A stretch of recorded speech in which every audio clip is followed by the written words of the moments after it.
So, today we are going to talk about the light's other properties. In the last class we have talked about light as a particle. We have talked about that light shows the photoelectric effect, light shows the black body radiation, and that can be explained only when we consider light as a particle. But I believe we didn't discuss about how would light be a wave. Like wave कैसे हो सकता है? Yeah. Did I tell you something about interference, something about diffraction? Yes.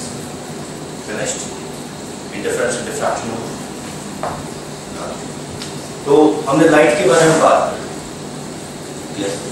Bohr theory हम कर चुके हैं। Light हम Bohr theory पहले हुए हैं। तो अब हम बात करेंगे बोहर थ्योरी के ड्रॉबैक्स हमने कर लिए। Did we talk about what are the problems of the Bohr theory? So we start with Bohr theory हमने खत्म कर दी। We talked about that Bohr theory allows us to find out the value of the Rydberg constant. वो कर लिया था हमने। We could calculate the Rydberg constant from the Bohr theory. ठीक है? Did you do some questions? चलो यानी Bohr theory हमने थोड़ा कर लिया, लेकिन Bohr theory के drawbacks हमने नहीं किए। So we will start with the drawbacks of Bohr's theory. Clear? And when we talk about the drawbacks of the Bohr's theory,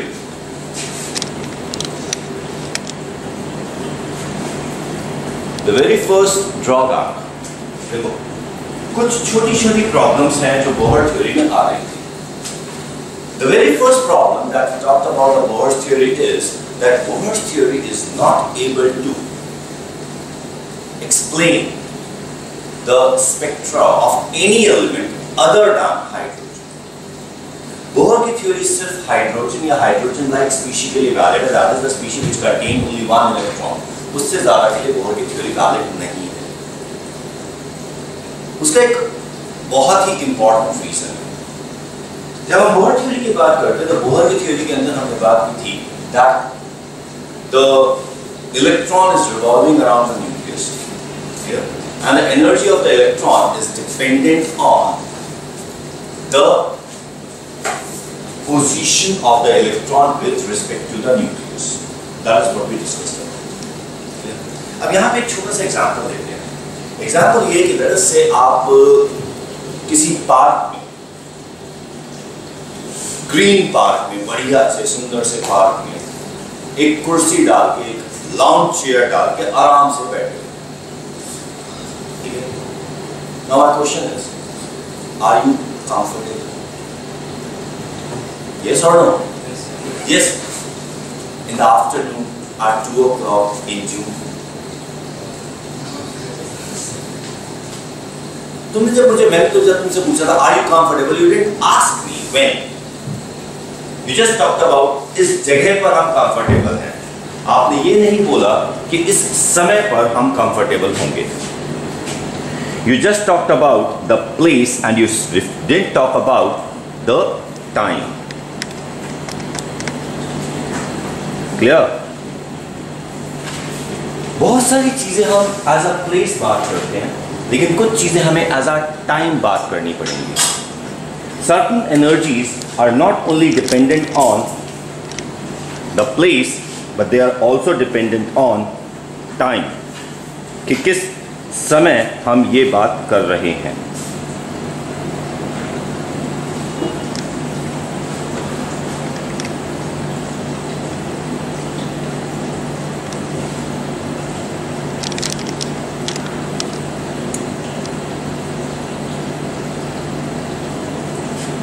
ठीक है? So we not only need to tell the place, we also need to tell the time. अब exactly यही problem Bohr की theory की। जैसे हम एक electron system की बात करते हैं, when we are talking about one electron system, then in that case we find that in one electron system, the energy of the electron is just dependent on the place, the position of the electron, where it is. But the moment we talk about the two electrons, then in that case what happens is that the two electrons are moving around the nucleus. When the two electrons are moving around the nucleus, then in that case their relative position is going to decide the energy. एक electron एक ही position पे है, लेकिन अलग अलग time पे जब हम उसकी एनर्जी को मेजर करते चले जाएंगे, वो एनर्जी चेंज होती चली जाएगी क्योंकि दूसरा इलेक्ट्रॉन मूव कर रहा है. So, in a multi-electron system, the energy of the electron not only depends on the position, it also depends on the time of measurement. When do we measure it? So this equation in the multi-electron system becomes time dependent. ठीक है? So that is the problem. तो इस वजह से जो Bohr की theory है वो सिर्फ हाइड्रोजन या हाइड्रोजन लाइक स्पीशी के लिए वैलिड है, वो मल्टी इलेक्ट्रॉन सिस्टम के लिए वैलिड नहीं है. So this becomes the first problem of Bohr's theory. अब प्रॉब्लम ये है, सिंपल सी बात ये है कि ये जो first problem of Bohr's theory है इसे दूर नहीं किया जा सकता. आज भी जो हम हाइड्रोजन ये स्पेक्ट्रा की बात करते हैं, आज भी जब हम एक्सप्लेनेशन की बात करते हैं, then again we have a same problem that we cannot talk about the Bohr's, we cannot talk about the multi-electron system. We can only talk about the single electron system, that is the hydrogen-like species. उसके आगे हम बात नहीं कर पाते. So that was the first problem in the Bohr's theory, and that still is. Clear? The explanation cannot work for multi-electron system. They can work only for single electron system. अब अगली problem. अब देखो, हमने बात की थी Rydberg constant. We calculated the Rydberg constant for the hydrogen. Bohr was able to calculate it. अब देखो, Rydberg constant is not a theoretical quantity. It is an experimental quantity, experimentally determined quantity. And this is the most accurately known constant in physics. क्योंकि वो जो lines हैं वो बहुत sharp है, तो उनको use करके बहुत आराम से Rydberg constant calculate किया जा सकता है. अभी प्रॉब्लम, जब हम Rydberg constant की बात करते हैं, तो Rydberg constant is different for different atoms. In fact, the Rydberg constant is different even for deuterium. Deuterium isotope of hydrogen. Yeah. The Rydberg constant is different for deuterium. Now, what could be the reason for that? अब देखो Rydberg constant है क्या? हमने एक expression लिखा Bohr theory के अंदर. E is equal to minus 2 pi square k square e raised to power 4 n z square divided by h square n square. This was the expression of energy that we wrote in Bohr's expression. अब इस energy expression की अगर हम बात करते हैं, तो except for n square and z square, everything else is a constant. और ये सारी की सारी constant चीजों को मिलाकर हमने E naught बना दिया था. तो it became E naught is equal to minus 2 pi square k square e raised to power 4 n divided by h square. Now this is what we say as E naught. जब हमने Rydberg constant की बात की, according to Bohr's theory, the Rydberg constant turned out to be Rydberg constant for hydrogen turned out to be E naught divided by minus hc. ये बात हमने लिखी Rydberg constant की. कोई confusion इधर? यहाँ तक तो ठीक है ना? So this was the value of Rydberg constant that we took. अब अगर हम इस value की बात करते हैं, तो this has to be one value. अब problem ये है कि this Rydberg constant has a different value for hydrogen, that is protium, and different value for deuterium. The two isotopes of the same element have different values of Rydberg constant. अलग-अलग elements के तो खैर different होती ही होती है. एक ही element के दो isotopes की Rydberg constant की value different होती है. So what could be the reason for that? Any idea? What could be the reason? अब देखो, यहाँ पे हमारे पास सारे के सारे constant values हैं. What could be changing? This is pi, fine. This is electrostatic constant, fine. This is E, that is electronic charge. This is Planck's constant, and this is mass. So what should be the value? Why would it change? Now, इसमें एक गड़बड़ है. What is this? क्या है क्या? Mass of nucleus. M is the mass of the electron. Clear? ठीक है. अब देखो, बोहर ने कहा था that electron is revolving around the nucleus. When electron is revolving around the nucleus in a fixed path, we are taking this as a mass of electron. लेकिन एक बात सोचो, छोटी सी बात सोचो, let us say आप एक इधर से ये है, ठीक है, and I rotate it like this, ठीक है, इसका मास बहुत कम है। अगर मैं एक छोटे से बच्चे को ले लूं और मैं उसके हाथ पकड़ के ऐसे घुमाऊं, तो क्या मैं सीधा खड़ा रह पाऊंगा? उस बच्चे को घुमाने के लिए मुझे अपने आप को हल्का सा टिल्ट करना पड़ेगा towards back. Am I clear? Why do I have to tilt? मेरा उससे मुझे टिल्ट क्यों करना पड़ता?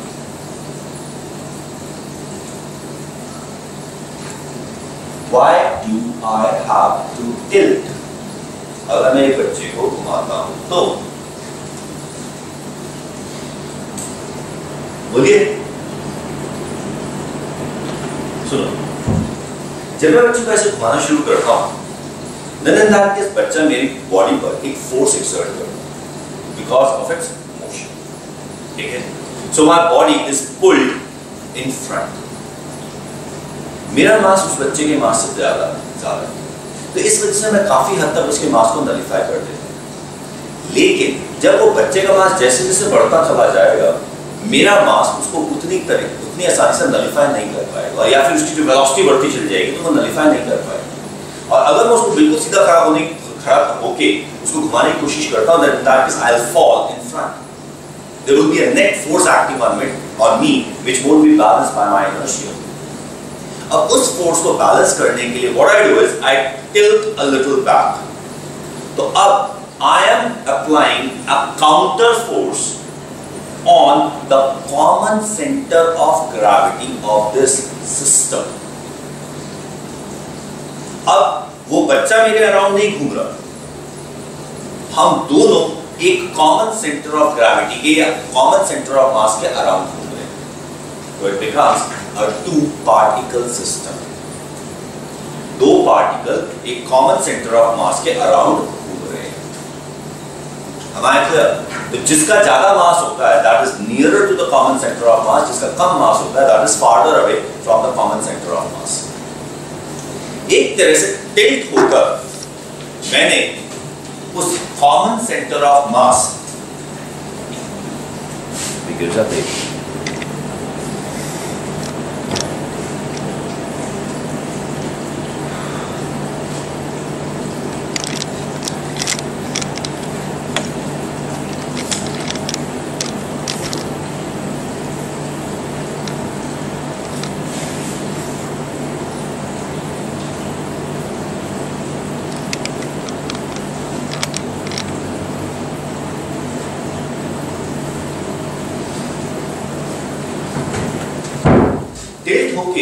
मैंने उस कॉमन सेंटर ऑफ मास में जो बच्चे का इफेक्ट लग रहा था उसको कम कर दिया। I have reduced it. So the effect of the child on the common center of mass is being nullified by me. अब common center of mass पे जो force लग रहा है that will be lower than what it should have been अगर मैं tilt नहीं होता तो, ठीक है? तो अब अगर आप कॉमन सेंटर ऑफ मास पे कोई मेजरमेंट रखते हो, जैसे मान लीजिए एक कील है जिसके आसपास कुछ मास घूम रहा है, देन इन दैट केस उस कील के ऊपर एक फोर्स लग रहा है। अगर मैं इस साइड एक वेट लगा देता हूं तो कील पर लगने वाला फोर्स कम हो जाता है, उसके उखड़ने के चांसेस कम हो जाते हैं। समझ आ रही है? तो इस वजह से अब इस सिस्टम का जो कॉमन सेंटर ऑफ मास है उस पर इफेक्टिव मास कम हो गया, या ये कह लो कि उस पर लगने वाला मास का इफेक्ट रिड्यूस हो गया। अब मैं ये मान के चलता हूं कि चलो इस साइड जो मैंने टिल्ट किया था, मैंने टिल्ट नहीं किया। अगर मैंने टिल्ट नहीं किया होता तो इस बच्चे का कितना मास होना चाहिए कि मुझे टिल्ट ना होना पड़े, so that the common center of mass is actually my center of mass.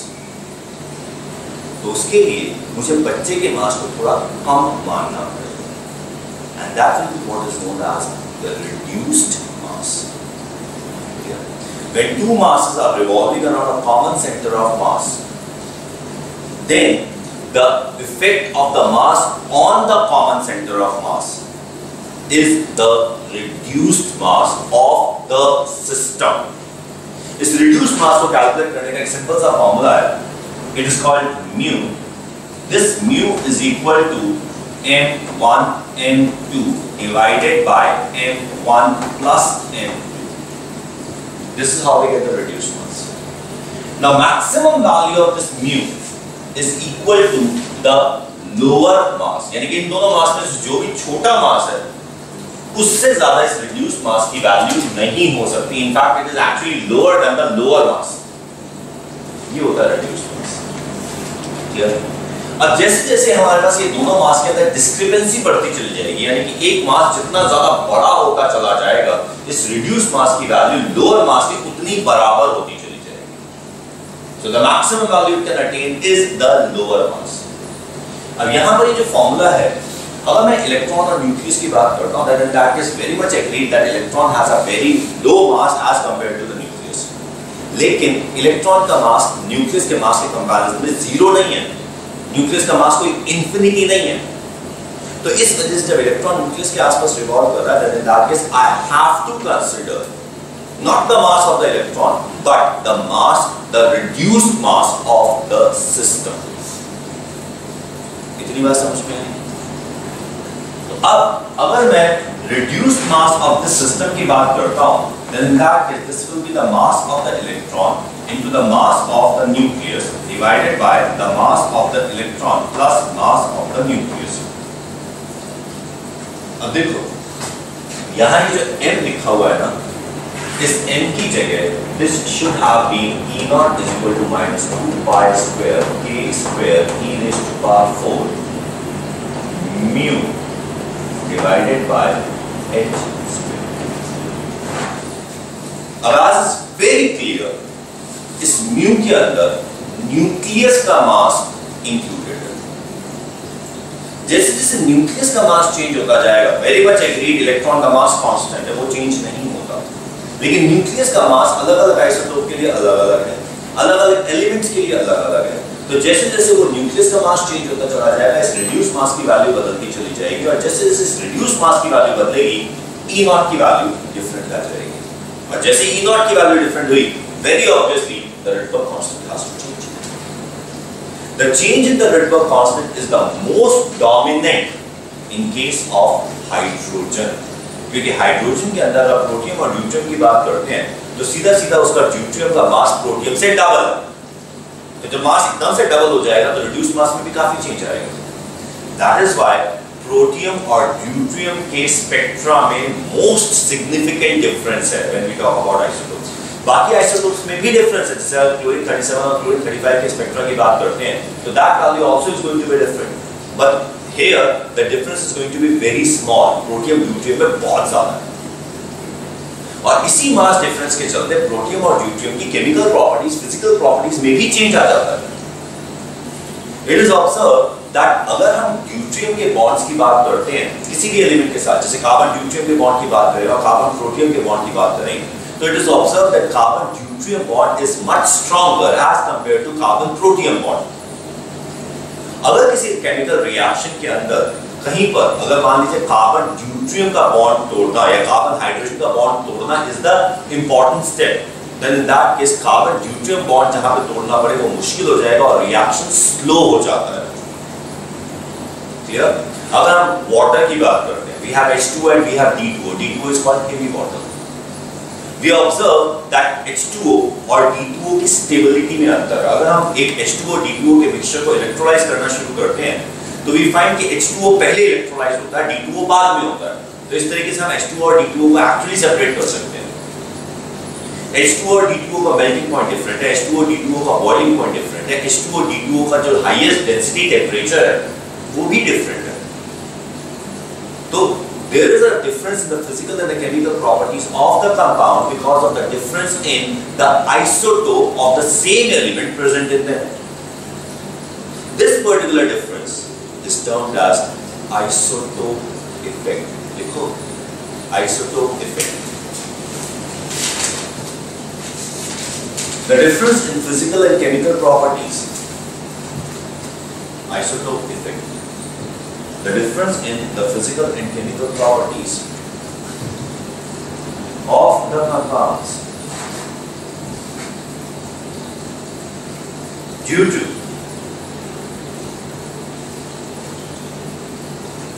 the presence of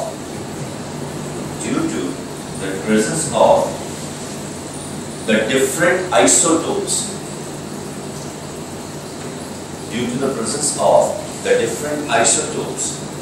of the same element is termed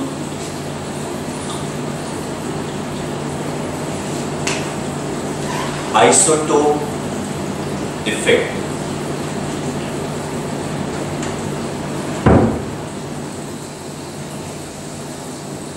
Full stop. This effect is the most pronounced.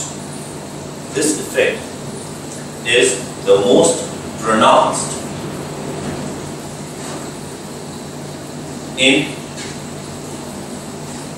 the isotopes of hydrogen. This effect is the most pronounced in the isotopes of hydrogen and justifies the different names for each isotope. Hydrogen एक अकेला element है जिसमें isotopes के अलग अलग नाम है, deuterium, protium, tritium. Although it is the same element, still we have different names. Reason, इनकी properties काफी different हो जाती हैं, and that is why it appears as if it's a different element. समझ आया आइसोटोप? अब एक छोटा सा क्वेश्चन पूछ लेता हूँ और देखो, हमारे पास जब हम हाइड्रोजन और प्रोटियम के स्पेक्ट्रा की बात करेंगे तो we can compare each line. हम हर लाइन को कंपेयर कर सकते हैं. हम लाइमन की फर्स्ट लाइन को कंपेयर कर सकते हैं, बाल्मर की फर्स्ट लाइन को कंपेयर कर सकते हैं. Let us say we talk about H alpha of Balmer series in protium and deuterium. तो उनके जो वेवलेंथ है उनका आपस में कुछ रिलेशन होगा, समथिंग. मुझे सिर्फ छोटा सा सवाल बता दो कि if we compare H alpha of Balmer series of deuterium and protium, then lambda of protium, will it be greater than lambda of deuterium? Will lambda of protium less than lambda of deuterium? Lambda of protium will be equal to lambda of deuterium, or twice the lambda of protium will be equal to lambda of deuterium. What would be the relation between them?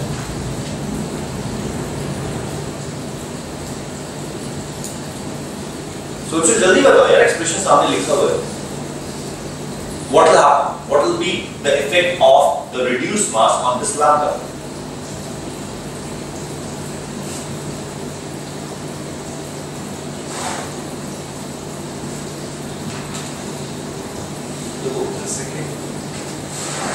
Second one, lambda of protium is less than lambda of deuterium. Okay?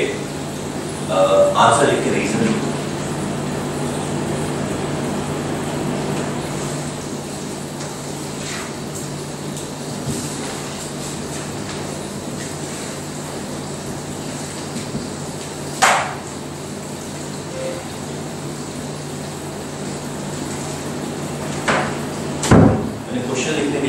Answer लिख के reason लिखने के लिए कहा.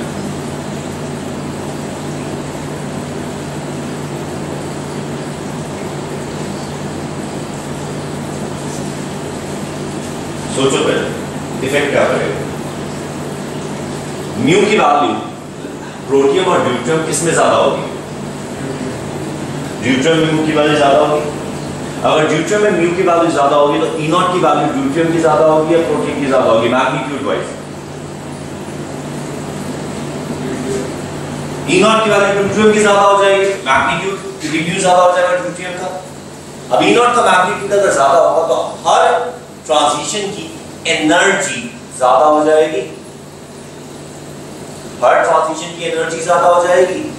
अगर energy ज्यादा होगी तो वेवलेंथ ज्यादा होगी या कम? कम।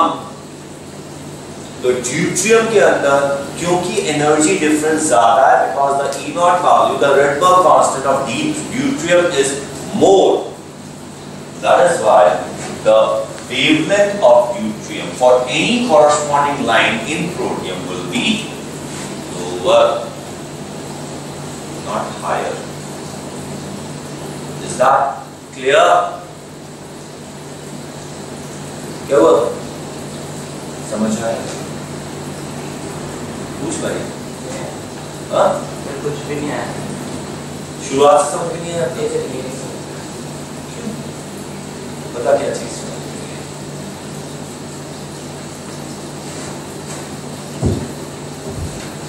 ये वैल्यू प्रोटीन की ज्यादा है या ड्यूट्रियम की ज्यादा है? ये कंफर्म है।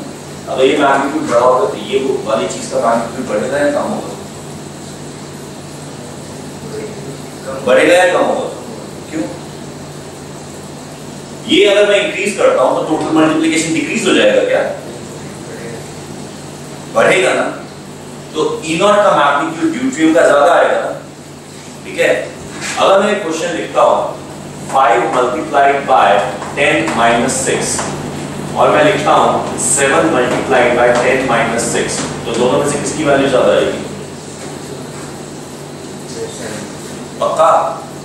तो अगर मैं लिखता हूं E naught bracket 1 by n f square minus 1 by n I square और मैं E naught 1 लिख दे, ये E naught h है और ये E naught d है, तो इस ओवरऑल वैल्यू का मैग्नीट्यूड किसमें ज्यादा आएगा?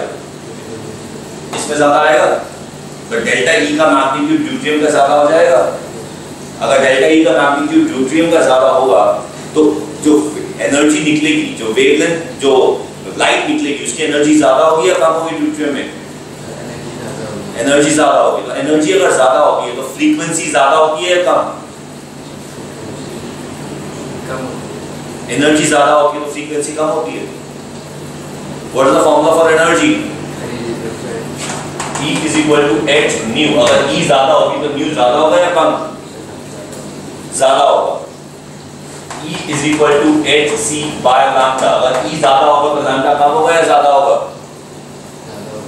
अगर E ज्यादा होगा तो lambda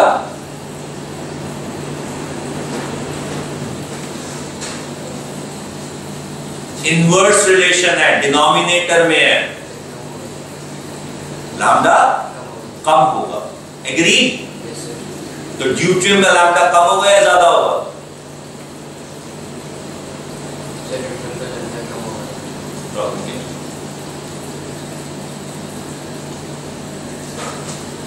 फिर सोच लो, सोच, कोई जल्दी नहीं है।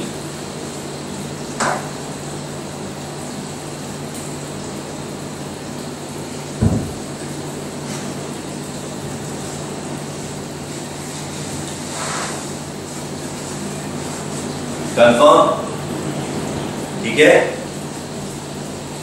तो हेवियर आइसोटोप कोई सा भी, उसकी जो लाइन है उसकी वेवलेंथ कम आएगी, वेव नंबर ज्यादा आएगा, फ्रीक्वेंसी ज्यादा आएगी, क्योंकि Rydberg constant for a heavier isotope has a higher value. ये समझ में आया? पूरा डेरिवेशन सामने कर दिया है, कोई दिक्कत है? ओके, तो ये सेकेंड ड्रॉबैक था ओवर्स थ्योरी,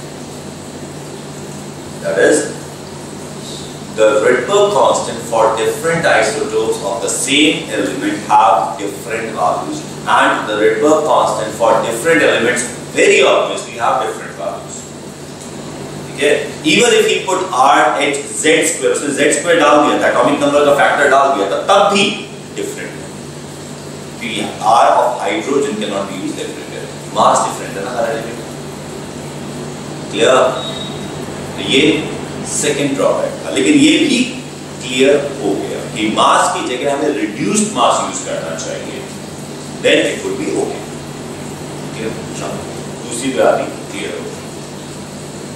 अब there was a third problem, and this third problem became an actual drawback. ये जो दो ड्रॉबैक बताए थे वो तो मैं सिंपल सी चीजें थी, obviously, ठीक है। Now we talk about the third drawback.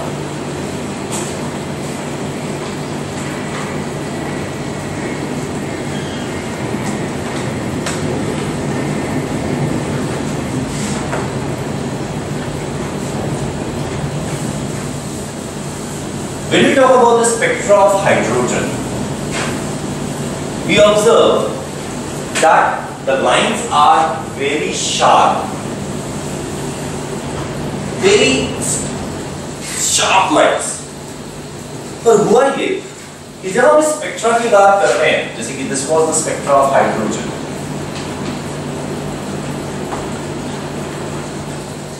जब उन्होंने बहुत अच्छे स्पेक्ट्रोस्कोप्स बनाए, जब उन्होंने ये कहा कि दिस लाइन, इसको बहुत फाइनली ऑब्जर्व किया, तो उन्होंने रियलाइज किया कि this line is actually not a line, it is a collection of closely spaced lines.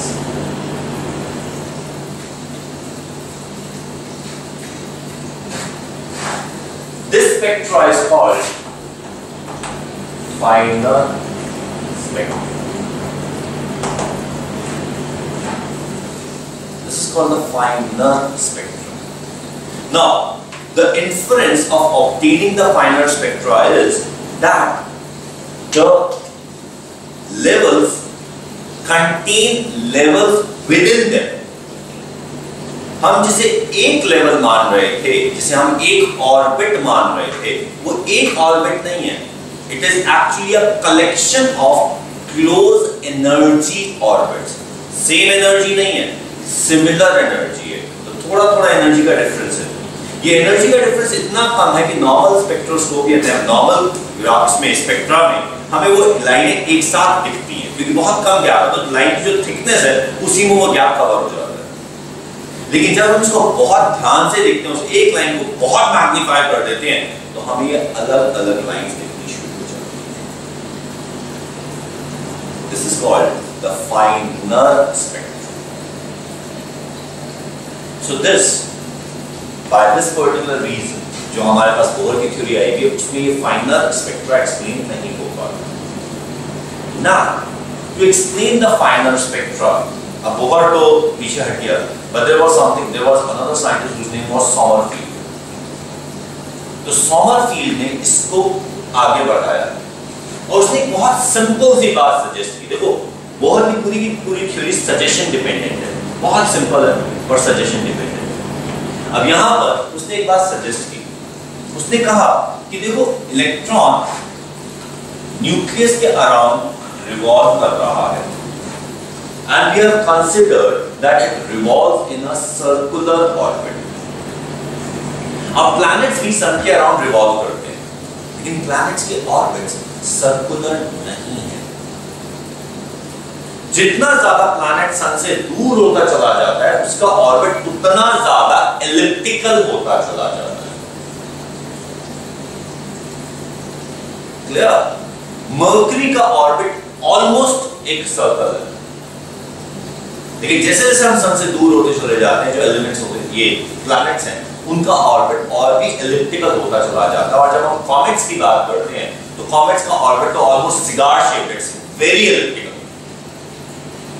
इसी तरीके से उसने ये सजेस्ट किया कि जैसे जैसे हम आगे वाले इलेक्ट्रॉन्स की बात करते चले जाएंगे, उनका जो ऑर्बिट है वो एलिप्टिकल होता चला जाएगा. तो उसने ये सजेस्ट किया कि हमारे पास ये सर्कुलर ऑर्बिट है, हमारे पास ये एक और सर्कुलर ऑर्बिट है. In addition to this circular orbit we can have some elliptical orbits.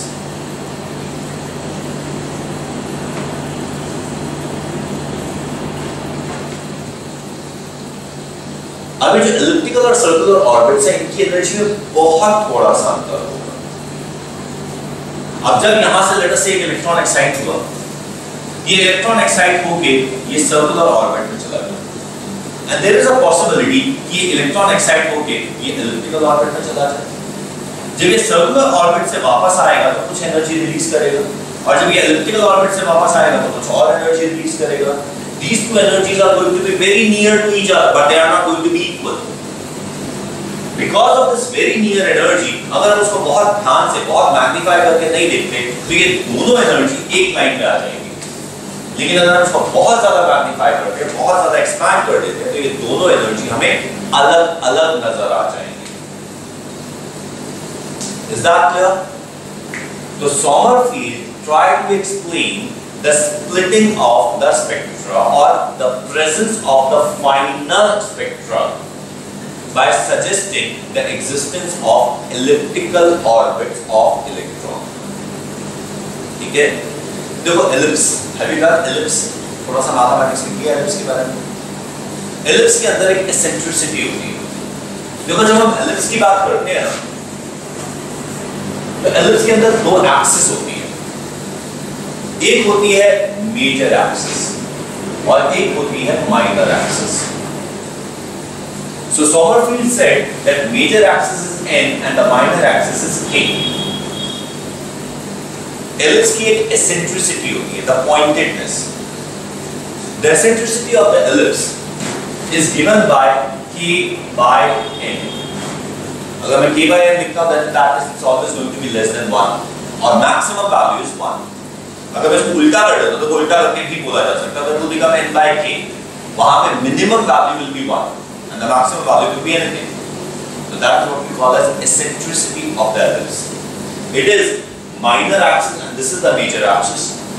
In a circle, minor and major axis are equal to each other. But ellipse के अंदर एक minor axis is smaller than the major axis. Is it clear? ठीक है।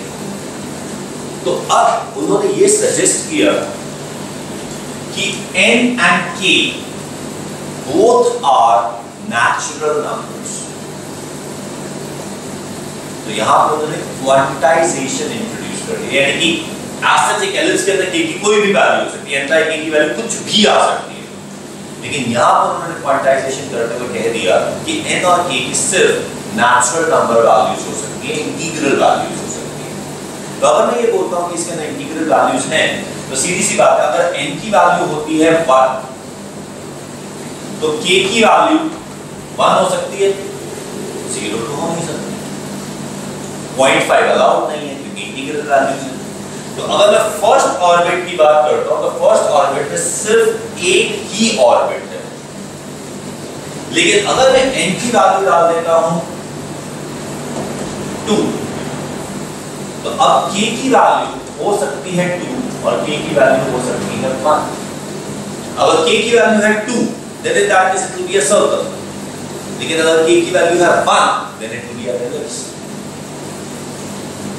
The second orbit actually is a collection of two orbits, one a circle, one a ellipse. इसी तरीके से अगर n की 3 वैल्यू डाल दी जाए तो k की वैल्यू आ जाएगी 3, 2, 1। तो यहाँ पर एक सर्कल है और दो अलग अलग एलिप्सेस। Is that clear? ठीक है, तो एलिप्स और सर्कल मानकर उन्होंने फाइनर स्पेक्ट्रा एक्सप्लेन करने की कोशिश की, somehow successfully. Now n is a quantum number because it quantizes the energy of the electron. So k becomes another quantum number which again quantizes the energy of the electron. Clear? अब इसके बाद एक और चीज observe हुई कि अगर इस डिस्चार्ज ट्यूब को हम मैग्नेटिक फील्ड में रखते हैं, then the lines of the finer spectra split further. मतलब इस फाइनर स्पेक्ट्रा में भी स्प्लिटिंग हो जाती है अगर मैग्नेटिक फील्ड लगा दी जाए। One person tried with the magnetic field, other one tried with the electric field. Electric field में भी स्प्लिटिंग होती है। Fine. तो जरा दो डेफिनेशन देख लीजिए। One definition is called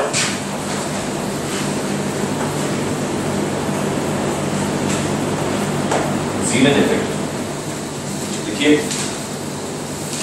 The splitting of the lines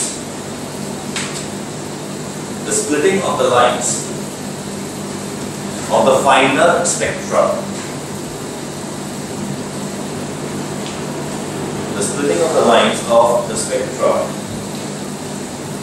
in presence of a magnetic field,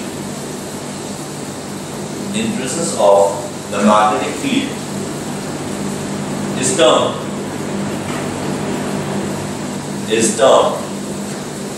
Zeeman effect.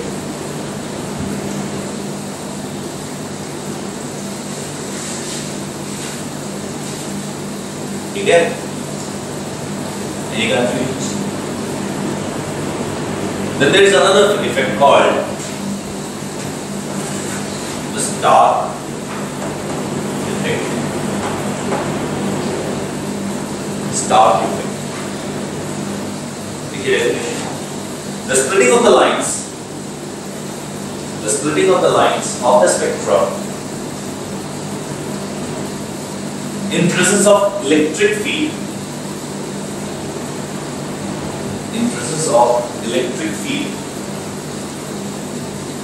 is termed Stark effect.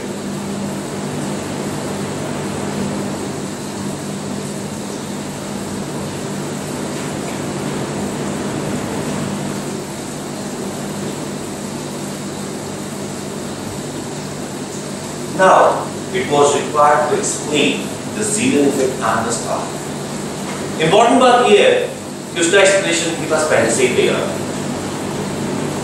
अब देखो, जब हम सर्कल की बात करते हैं, तो सर्कल इज अ सर्कल, इसको जैसे मर्जी घुमा दो। लेकिन जब हम एलिप्स की बात करते हैं, then in that case ellipse में ना सिर्फ उसकी एसेंट्रिसिटी इंपॉर्टेंट हो जाती है, बल्कि उसकी ओरिएंटेशन भी इंपॉर्टेंट हो जाती है। एलिप्स ये अलग है, और अगर एक एलिप्स ऐसे बना दिया जाए,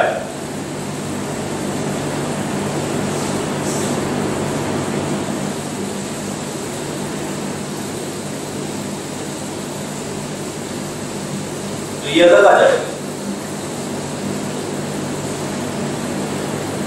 जब तक एलिप्स की एसेंट्रिसिटी सेम है, उसकी एनर्जी सेम रहेगी। तो इस एलिप्स की और इस एलिप्स की एनर्जी बराबर है। लेकिन अगर मैं इसके ऊपर मैग्नेटिक फील्ड लगा देता हूं, जैसे यहां पर हमने मैग्नेटिक फील्ड लगा दिया, be very clear, magnetic field के लिए ये दोनों एलिप्सेस अलग हैं क्योंकि उनका ओरिएंटेशन अलग है। मैग्नेटिक फील्ड इस एलिप्स को अलग तरीके से इफेक्ट करेगी और इस एलिप्स को अलग तरीके से। तो ये जो दो एलिप्स हैं जिनकी एनर्जी as such equal है, मैग्नेटिक फील्ड में इनकी एनर्जी इक्वल नहीं रहेगी, इनकी एनर्जी चेंज हो जाएगी। Fine? Same is going to happen in the electric field. So the energy of the elliptical orbits in the presence of electric or magnetic field will depend on their orientation in addition to eccentricity. Eccentricity पे तो depend करेगी energy, but अब orientation पे भी depend होगी। Clear? ठीक है? तो यहाँ पर उन्होंने एक और काम किया, उन्होंने एक और क्वांटम नंबर इंट्रोड्यूस कर दिया, m. Now this m quantum number was giving the orientation of these orbits. ठीक है? तो अलग अलग ओरिएंटेशन की अलग अलग एनर्जी है। तो मैग्नेटिक फील्ड में जो फाइनर स्पेक्ट्रा की लाइंस हैं, they also are going to split up. Because now the energy is not going to remain the same. Is it clear? कुछ समझ में आया? This is what we call as the explanation of Zeeman effect and the Stark effect. तो ये तीन चीजें तो explain हो गई। अब इसके बाद एक और observation. Have you heard of something called paramagnetic and diamagnetic.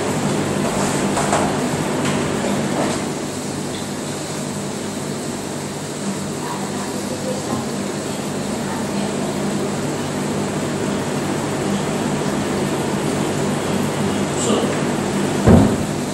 let us say हमारे पास मैग्नेटिक फील्ड है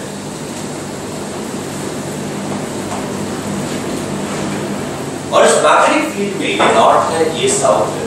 हम किसी सब्सटेंस को पार्टली इमर्स कर देते हैं, पूरी तरह नहीं, पार्टली इमर्स कर देते हैं। ठीक है, एक बात ऑब्जर्व हुई है कि सारे सब्सटेंस को दो कैटेगरी में डिवाइड किया जा सकता है।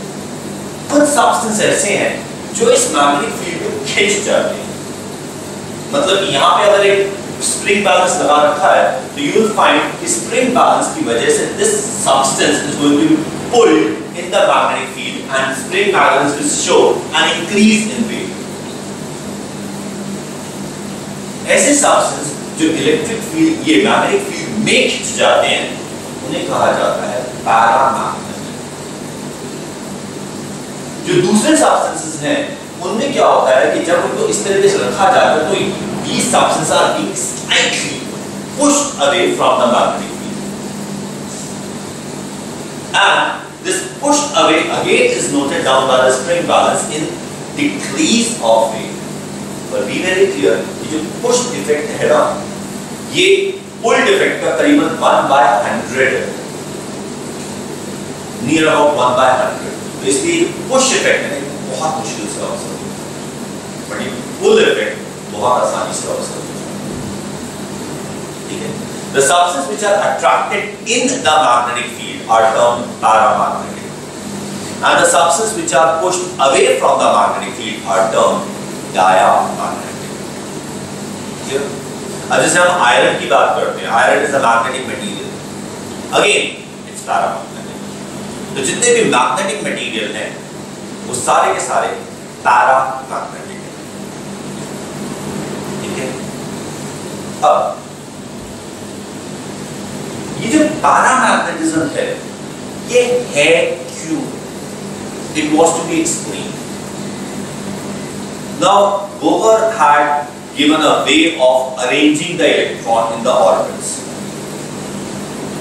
electronic configuration जिसे बोलते हैं। At that time certain substances like silver metal as such is diamagnetic, silver magnet से attract नहीं होता, लेकिन वे ऑब्जर्व कि अगर सिल्वर वेपर्स को एक अनइवन मैग्नेटिक फील्ड के थ्रू पास किया जाए तो ये जो सिल्वर वेपर्स हैं they actually split apart in two spots। तो अगर सिल्वर वेपर्स को मैग्नेटिक फील्ड के थ्रू पास किया जाता है तो सिल्वर वेपर ऐसे जाके ऐसे फैल जाते हैं, एक स्पॉट यहां मिल जाता है, एक स्पॉट यहां मिल जाता है, दोनों स्पॉट ऑलमोस्ट बराबर है। तो ये चीज ठीक है, मैग्नेटिज्म समझ में आता है, लेकिन ये दो में स्प्लिट क्यों हुआ? तो इसका एक्सप्लेनेशन देने के लिए उन्होंने ये कहा कि सिल्वर के आउटर मोस्ट ऑर्बिट में एक unpaired electron, silver has an atomic number of 47, तो ऑड नंबर अगर हम लिखते हैं तो हम सारे के सारे इलेक्ट्रॉन को पेयर अप नहीं कर सकते, उसके पेयर्स नहीं बना सकते, एक इलेक्ट्रॉन एटलीस्ट अनपेयर्ड रह जाएगा। Now they said that this electron it is revolving around the nucleus, but in addition to revolution around the nucleus it's also rotating on its own axis। So because of the rotation of the electron on its own axis it creates a magnetic field। देखो rotation भी एक motion of charge है और इस वजह से, इस motion की वजह से भी एक मैग्नेटिक फील्ड क्रिएट होती है। Now because of this magnetic field, अब देखो जो इलेक्ट्रॉन की जो रोटेशन है that could be clockwise, that could be anti-clockwise। अगर वो clockwise रोटेशन है तो एक मैग्नेटिक फील्ड जनरेट होगी, अगर वो anti-clockwise रोटेशन है तो वो दूसरी मैग्नेटिक फील्ड जनरेट होगी। तो जब इस इलेक्ट्रॉन जिस पर्टिकुलर सब्सटेंस को जब अनइवन मैग्नेटिक फील्ड के थ्रू पास किया जाएगा तो क्लॉकवाइज एक डायरेक्शन में मूव कर जाएगा, एंटी क्लॉकवाइज एक डायरेक्शन में मूव कर जाएगा। अब देखो हमारे पास जब सिल्वर का पेपर है तो the chances of clockwise and anti clockwise are equal. ऐसा कुछ नहीं कि क्लॉकवाइज की एनर्जी ज्यादा है या एंटी क्लॉकवाइज की एनर्जी ज्यादा, दोनों की एनर्जी एग्जैक्टली बराबर है, तो दोनों के चांसेस इक्वल है। तो जिस एटम में क्लॉकवाइज है approximately 50% are going to be clockwise, so they are going to move in one direction, and 50% is going to be anti-clockwise, so they are going to move in another direction. So this is what we have as clockwise and anti-clockwise, and this is what we talk about the splitting of the silver vapor. ठीक है? तो इस splitting को explain करने के लिए Bohr introduced another quantum number, which was called the S quantum number, और S quantum number की value +12 or -12. The electron could have two spins, +12 and -12. You may say that +12 is clockwise and -12 is anti-clockwise. तो इस तरीके से उन्होंने paramagnetism को भी explain किया। तो अगर ऐसे देखा जाए तो बोहर ने इन चार चीजों को N, K, M, S use करके स्पेक्ट्रा, एटम की सारी प्रॉपर्टीज को एक्सप्लेन कर दिया। लेकिन फिर एक ड्रॉबैक था। तो ड्रॉबैक सीधा ये था, यार ये सारी चीजें जबरदस्ती इंट्रोड्यूस करते चले गए एज पर द एक्सपेरिमेंट। ये प्रॉपर थ्योरी नहीं, थ्योरी के अंदर एक्सपेरिमेंट रिलेशन नहीं होना चाहिए, पूरी थ्योरी एक इंडिपेंडेंट होनी चाहिए, एक्सपेरिमेंट इंडिपेंडेंट होना चाहिए, और दोनों से जो रिजल्ट आए वो सेम होना चाहिए, तब हम कहते हैं थ्योरी से। यहाँ पर तो जैसे जैसे एक्सपेरिमेंटल वैल्यूज आती चली जा रही है, आप नए चीजें इंट्रोड्यूस करते चले जा रहे हो, सारा असम्पशन। तो ये बात थोड़ी गड़बड़ है, थोड़ी क्या बहुत गड़बड़ है। तो although Bohr was able to explain everything, still the flaws were there in Bohr's theory.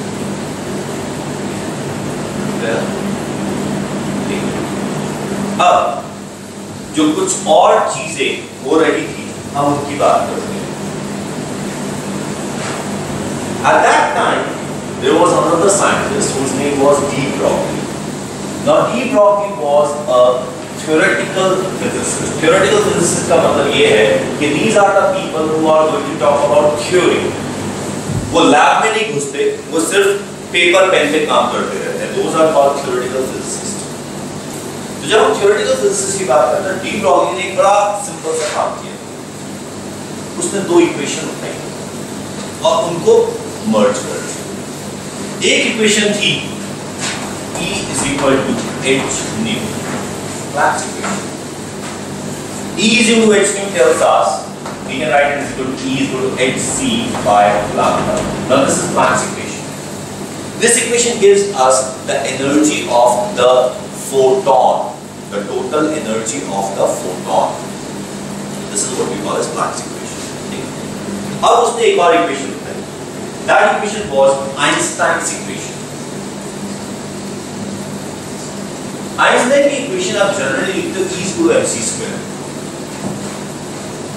E is equal to mc square. ये लिखते हो आइंस्टाइन की इक्वेशन। ये इक्वेशन क्या बताती है? What does this equation tell us? ये इक्वेशन हमें ये बताती है that mass is a form of energy. This gives us the energy equivalence of mass. कि अगर 1 ग्राम मास है तो उसमें कितनी एनर्जी टोटल स्टोर्ड है। Fine. यहां पर ये जो m है, this is called rest mass. हम इसको m not भी लिख सकते हैं, ठीक है? We have a term called rest mass. Definition is rest mass. The observed mass of an object. The observed mass of an object when it is at rest. The observed mass of an object when it is at rest or is moving at a speed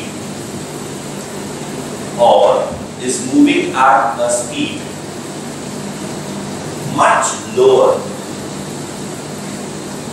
much lower than the speed of light.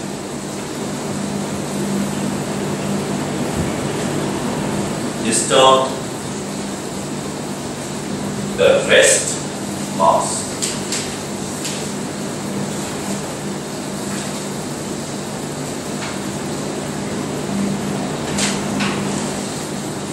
Clear?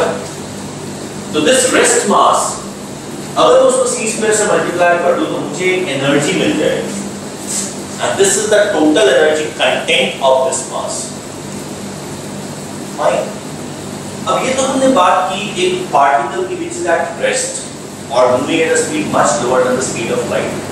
If the particle is moving at a very high speed, approaching the speed of light, then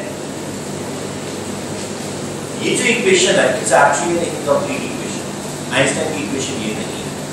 Einstein की equation है E is equal to under m naught square c raised to power 4 plus p square c square, where p is the momentum. अब देखो जब भी हम motion की बात करते हैं, मोशन एब्सोल्यूट नहीं होती, मोशन रिलेटिव होती है। तो जब हम यहाँ पे m की बात कर रहे थे ये एब्सोल्यूट है, लेकिन जब हम p की बात कर रहे हैं, p is momentum, momentum is relative. देखो मैं c की बात नहीं कर रहा, c is a constant, c तो कांस्टेंट है, वो रिलेटिव या एब्सोल्यूट कुछ भी नहीं है, वो कांस्टेंट है। तो यहाँ पे ये मोमेंटम बिकम्स रिलेटिव। तो this part is the relative energy, or you may say relativistic part which is due to the motion. Fine. अब देखो यहाँ पे c raised to power 4 है, यहाँ पे c square है. Now p can be written as mv, that becomes m square v square. ये part significant सिर्फ तब होगा when the velocity of this particle is similar to the velocity of light. अगर वो सिमिलर नहीं है, then in that case this part is going to be so insignificant कि इसमें ऐड करना बेकार है. So for general cases, for general observation, this part will not be used. So for general cases, this is the equation that we use. देखो ना, यहाँ पे अगर इसको हटा देते हैं, जीरो कर देते तो ऑटोमेटिकली ये इक्वेशन बन जाएगी. अब डी ब्लॉक के हिसाब से बिल्कुल उल्टी बात की, बिल्कुल उल्टी बात की कि अगर हम एक ऐसा पार्टिकल ले लें, अभी तक हम क्या बात कर रहे हैं, हम पार्टिकल्स की बात कर रहे हैं जिनकी velocity compared to light is zero. हम ऐसा कर लेते हैं कि एक ऐसा पार्टिकल ले लेते हैं जिसका rest mass that is m not is zero. मतलब ये ऐसा पार्टिकल जिसके लिए ये हिस्सा जीरो है। What would be that particle? Simple, photon. Photon का रेस्ट मास जीरो है। तो फोटॉन एक ऐसा पार्टिकल है जिसके लिए इस इक्वेशन में ये पार्ट जीरो है। फोटॉन में सिर्फ मोशन है, फोटॉन में सिर्फ मोमेंटम है, फोटॉन में सिर्फ रिलेटिविस्टिक एनर्जी है, उसके अंदर कोई रेस्ट मास एनर्जी है ही नहीं। और ध्यान रखना, फोटॉन का मोमेंटम mv नहीं होता, फोटॉन का momentum is it's energy divided by c। उसके लिए मोमेंटम की फॉर्मूला ही बदल जाता है। फाइन। तो फॉर अ फोटॉन अगर मैं बात करूं तो ये एनर्जी तो गई, सिर्फ ये एनर्जी है। तो फोटॉन के लिए energy will be equal to pc।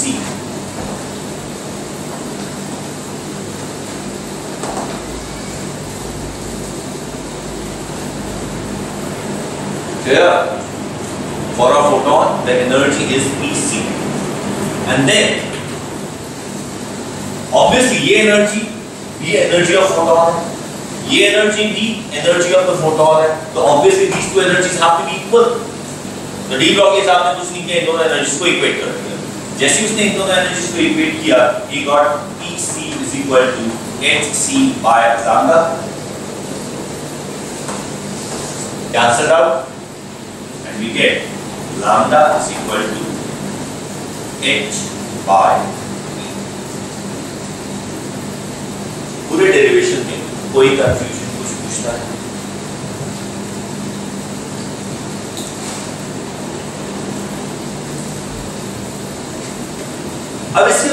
De Broglie ने आर्गुमेंट को आगे बढ़ाया। उसने कहा कि अभी तक हमने एक ऐसे पार्टिकल की बात की थी जिसका मास नहीं है, उसकी सिर्फ रिलेटिविस्टिक एनर्जी है, फोटॉन की बात की, या फिर हमने एक ऐसे पार्टिकल की बात की जिसके अंदर सिर्फ मास एनर्जी है, जिसमें रिलेटिविस्टिक एनर्जी नहीं है, वहां पे E = mc² आ गया। Let us consider a particle which has a mass and which is moving at a speed near to the speed of light. Just consider. होता है नहीं होता वो अलग बात, just consider. तो अगर हम ऐसे पार्टिकल की बात करते हैं जिसके अंदर मास है और जिसकी speed near the velocity of light है, तो उसके अंदर ये पार्ट भी है और ये पार्ट भी है। अब देखो हमारे लिए एक बहुत सिंपल सी चीज है, हम किसी एक पर्टिकुलर पार्टिकल की किसी एक एनर्जी को एक बार में कंसीडर कर सकते हैं। ये जरूरी नहीं कि हमें सारे एनर्जीज को कंसीडर करना है। अगर एक कार मूव कर रही है और कार के अंदर आप बैठे हुए हो, आपके हाथ में एक पत्थर है, तो उस पत्थर की एक काइनेटिक एनर्जी है, क्योंकि कार मूव कर रही है तो पत्थर भी मूव करता है, उसकी काइनेटिक एनर्जी है। लेकिन अगर आप कार के अंदर उस पत्थर को गिराते हो, then in that is what becomes important is not its kinetic energy but its potential energy. Clear? तो हम अलग अलग एनर्जीज को कंसिडर कर सकते हैं अपनी मर्जी से, अपनी कन्वीनियंस के लिए, ठीक है? तो अगर हम इसकी बात करते हैं तो यहां पर उस पार्टिकल की अगर मैं सिर्फ रिलेटिविस्टिक एनर्जी की बात करता हूं, मतलब उसकी मास एनर्जी है, I am not denying it, वो है, पर मैं सिर्फ इस एनर्जी को कंसिडर करूं तो ये डेरिवेशन जो हुआ है this will become valid for the relativistic energy of the particle. ठीक है? तो मैं कह सकता हूं for photon and relativistic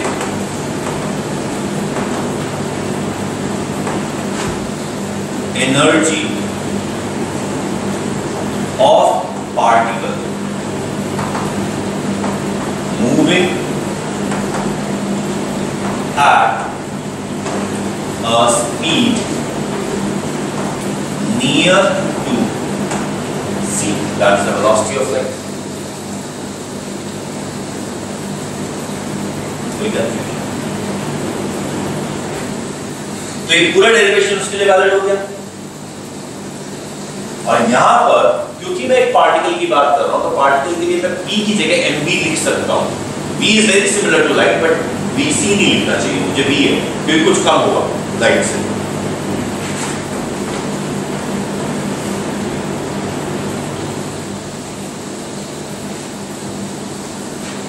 विगतिक इस इक्वेशन को यूज करके मैं अपरेंट मास ऑफ फोटोन निकाल सकता हूं। अगर मुझे एक फोटोन के लैम्डा पता है तो लैम्डा यूज करके मैं अपरेंट मास ऑफ फोटोन निकाल सकता हूं कि इसका अपरेंट मास क्या है। एक्चुअल नहीं होता, मास नहीं होता फोटोन का,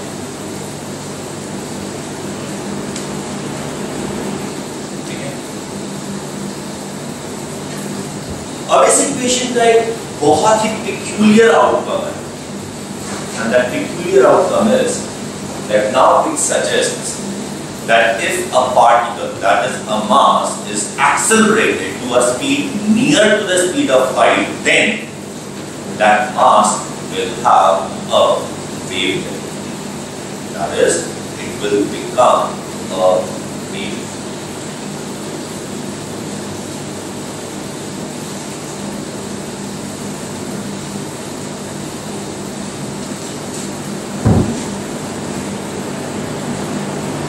देखो वेव और पार्टिकल में कुछ ऐसे डिफरेंसेस हैं जो ये हमें मानने से बहुत मुश्किल कर देते हैं कि एक वेव और पार्टिकल एक साथ एक ही चीज में हो सकते हैं। Particle is represented by a point, by a centre of mass. Wave is represented by a region, wave के अंदर कोई सेंटर ऑफ मास नहीं। Particle can exist like a particle can be continuous, लेकिन wave can exist at two places at the same time without being in between. Wave can pass from one point to another without being in between.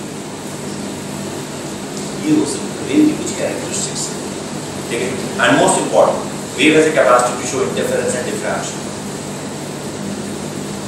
अगर मैं ये मान के चलता हूं कि ये इक्वेशन पार्टिकल के लिए वैलिड है, तो फिर तो जो मैंने मजाक में बोला था ना कि दो कारें चलती हुई आई, टकराई, and suddenly they become a truck, and they move a little distance, and then the two cars move away, फिर तो वो सच हो जाएगा.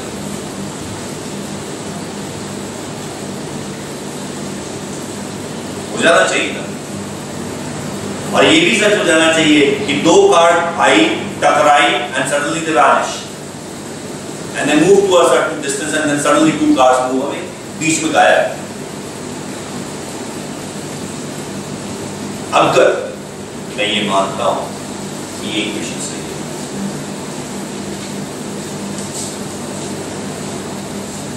so this is a peculiar thing about the wave and particle. अब ये इस इक्वेशन के साथ एक peculiar प्रॉब्लम आ गई कि ये इक्वेशन सही है या गलत है. ठीक है. अब this is to be experimentally verified. Now the experimental verification of this particular equation was suggested by Davison and Germer.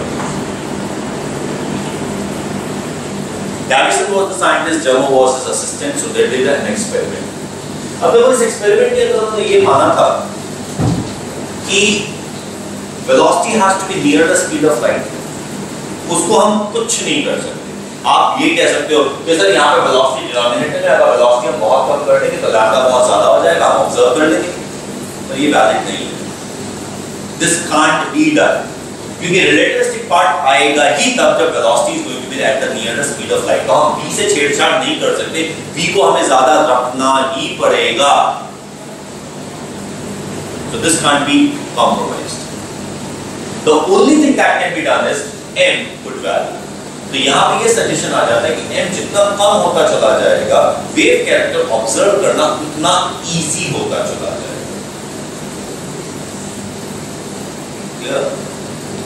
ठीक है. तो now it was asked कि भाई एक काम करो, ऐसा कोई भी पार्टिकल लो जिसे हम अच्छी तरह जांचने की पार्टिकल है, जिसका मास हमें पता है, and they measure its wavelength. अगर आप उसकी वेवलेंथ को मेजर कर लेते हो तो प्रूव हो जाएगा कि ये इक्वेशन सही है, और अगर आप उसे मेजर नहीं कर पाते तो ये प्रूव हो जाएगा कि ये इक्वेशन गलत है. क्योंकि मैथमेटिकली इस इक्वेशन में कोई प्रॉब्लम नहीं है. Mathematically, theoretically this equation is perfect. अब एक्सपेरिमेंट की बात है. Now, Davison और Germer ने पहले एक कैलकुलेशन की. ठीक है. उन्होंने क्या किया? They took a cathode ray tube. यहाँ पे हमने कैथोड रे लिया, यहाँ से इलेक्ट्रॉन्स निकले, कैथोड रे से इलेक्ट्रॉन्स निकलते. उन इलेक्ट्रॉन्स को एक्सेलरेट किया, यानी कि यहाँ पे पॉजिटिव प्लेट्स लगा के इसकी स्पीड को बढ़ाया. ठीक है. Got it to the speed near to the speed of light. Accelerate करने से इलेक्ट्रिक फील्ड और magnetic field they accelerated it. ठीक है. उनकी स्पीड को इंक्रीज करते चले. So they reached a speed near to the speed of light. उस स्पीड को यहाँ पुट किया, मास ऑफ द इलेक्ट्रॉन को यहाँ पुट किया, और लैम्डा को कैलकुलेट कर दिया. कैलकुलेट. ठीक है. जब उन्होंने इस पर्टिकुलर इलेक्ट्रॉन के लैम्डा को कैलकुलेट किया, they found that this lambda turned out to be similar to the wavelength, that is the lambda of X-rays. तो Davison और Germer ने इस ऑब्जर्वेशन से ये सजेस्ट किया, ये इन्फर किया कि अगर यहाँ पे ये वैल्यूज X-rays के सिमिलर आ रही है, then in that case these electrons should show a property similar to X-rays if they are waves. तो जो प्रॉपर्टीज एक्स-रे शो कर रही है वही प्रॉपर्टीज इलेक्ट्रॉन को भी शो करनी चाहिए, अगर ये सही है तो। ठीक है, X-rays show the wave characteristics like diffraction, like interference. और एक्स-रेज का जो डिफ्रैक्शन पैटर्न होता है, this is given by an equation given by Bragg. Now that equation is n lambda is equal to 2d sin theta. Now this is Bragg's and Bragg's equation for the diffraction of X-rays. एक बात का ख्याल रखना, diffraction की equation spectra के साथ बदल जाती है। इंफ्रारेड के लिए अलग है, विजिबल के लिए अलग है, अल्ट्रावायलेट के लिए अलग है, एक्स-रेज के लिए अलग है। तो सबके लिए अलग अलग इक्वेशन है। क्लियर? ठीक है, तो ये अगर अलग अलग इक्वेशन है, then in that case ये इक्वेशन वैलिड for X-rays। इस इक्वेशन का मतलब ये है कि अगर एक स्लिट के थ्रू X-rays को पास किया जाए, then in that case they show a diffraction pattern ऐसे।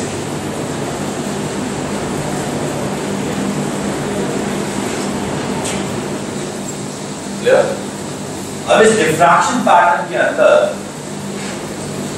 ये थीटा है, ये n है, और ये स्लिट की विड्थ है, ये d है, and lambda obviously is the wavelength of the X-rays. तो अगर आपको इन चार क्वांटिटीज में से, देखो चार क्वांटिटीज में से n और थीटा का एक्सपेरिमेंट कर लेते, बच गई सिर्फ दो क्वांटिटीज, लैम्डा और d। अगर d पता है तो लैम्डा निकल जाएगा, लैम्डा पता है तो d निकल जाएगा। ठीक है, तो एक्स-रेज का उनको लैम्डा पता है तो they can easily find the slit width, that is कि इस विड्थ, इस स्लिट की क्या डिस्टेंस है दोनों में। एक्स-रेज की वेवलेंथ बहुत कम होती है और डिफ्रैक्शन पैटर्न सिर्फ तब ऑब्जर्व होता है when lambda is in comparison to d। अगर बहुत बड़ा लैम्डा ले लिया जाए या बहुत छोटा लैम्डा ले लिया जाए इन कंपैरिजन टू d, तो डिफ्रैक्शन ऑब्जर्व नहीं है। एक्स-रेज की वेवलेंथ इतनी कम होती है कि जो एक पर्टिकुलर सब्सटेंस है उसके अंदर जो एटम्स हैं, उन एटम्स के बीच का जो डिस्टेंस है वही स्लिट विड्थ बन जाता है। तो अगर हम किसी सब्सटेंस का एक्स-रे डिफ्रैक्शन पैटर्न देखें तो हम उनके पार्टिकल्स के बीच का डिस्टेंस मेजर कर सकते हैं, and that is responsible to find out the wavelength, the distance, that is the bond length etcetera are found by X-ray diffraction pattern. Am I clear? The X-ray diffraction pattern allows us to find the bond lengths. अब deviation and German ने experiment करते हुए बहुत simple सा काम किया। उन्होंने एक निकल फॉइल, निकल मेटल, उसके through X-rays of known wavelength को पास किया। When the X-rays of known wavelength were passed through a nickel foil, then in that case they got a diffraction pattern. अब इस diffraction pattern से उन्होंने D निकाला। Now this is not D calculated, this is D measured. ये निकाला। तो अब उनको यहाँ पे D मिल गया। अब उन्होंने क्या किया? Instead of those X-rays, they placed the electrons.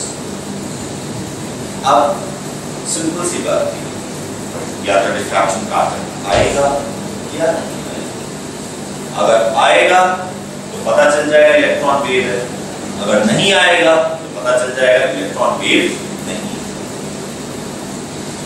Is it clear? ठीक है।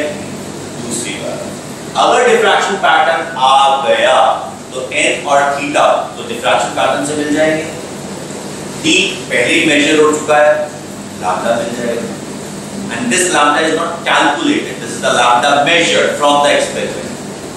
तो अगर ये lambda measured है, so now it would be simple. Compare करो इस वैल्यू से और पता चल जाएगा कि डी ब्रॉगली की इक्वेशन सही है या गलत है। Now this experiment was done And when this experiment was done, the shocking thing was a diffraction pattern was obtained. This appearance of the diffraction pattern of the electron told, not suggested, it clarified that the electron is a wave. पहली चीज, it clarified electron is a wave. दूसरा, इस experiment से जब उन्होंने lambda की value major की, it agreed beautifully with the lambda value calculated from the de Broglie's equation. And this made it clear that de Broglie's equation is correct. So it was proved that matter is a wave if it moves at a very high velocity. Now then, they experiment with other substances also. They experiment with proton, neutron, neutrinos, alpha particles, and even a heavy particle like C60, Buckminster Fullerene. सबके साथ experiment करके देखा और सबके साथ उनको same observation मिले. Now that suggested that all the matter can show a wave character. It shows a wave character if the speed is very high. Ideally speaking, yes. But उतनी स्पीड तक तुम उसको एक्सलेट करोगे कैसे? प्रॉब्लम ये है ना. हाँ, ये हो सकता है कि अगर यूनिवर्स में दो galaxies at a very high speed move कर रही हैं, then there is a possibility that they simply collide with each other and suddenly vanish. That is a possibility. या दो stars या दो planets अगर यूनिवर्स में इतनी स्पीड से टकरा जाते हैं, तो there is a possibility that the entire mass may convert into energy. ठीक है? And be very clear, जब हम बोलते हैं ना एंटी मैटर, नाम सुना anti matter? Angels and devils movie देखी है? एंटी मैटर नाम सुना? Anti matter is a concept कि यहाँ पे एक मैटर का पार्टिकल है, ये मैटर का पार्टिकल अगर इनको सिर्फ टच भी कर दिया जाए तो they are simply going to convert into energy. Anti matter is the anti wave of matter. ये जो कैरेक्टरिस्टिक है ना एनिहिलेशन, ये वेव नेचर से पार्टिकल्स एनिहिलेट नहीं कर सकते. पार्टिकल का जो नेचर जो हम जानते हैं particle. Now, two people got the Nobel Prize in Physics in 1937 for their work on electron diffraction of crystals.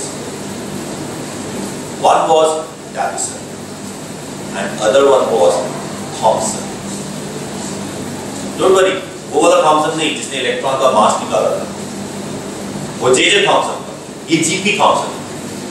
J.J. Thomson got the mass of the electron and he proved that electron is a particle. उसने electron की particle nature निकाली थी. ये G.P. Thompson है जिसने electron की wave nature निकाली. Thompson दोनों है, एक ने पार्टिकल एक ने वेव, उल्टे काम किए. Problem was that is G.P. Thomson was the son of J.J. Thomson.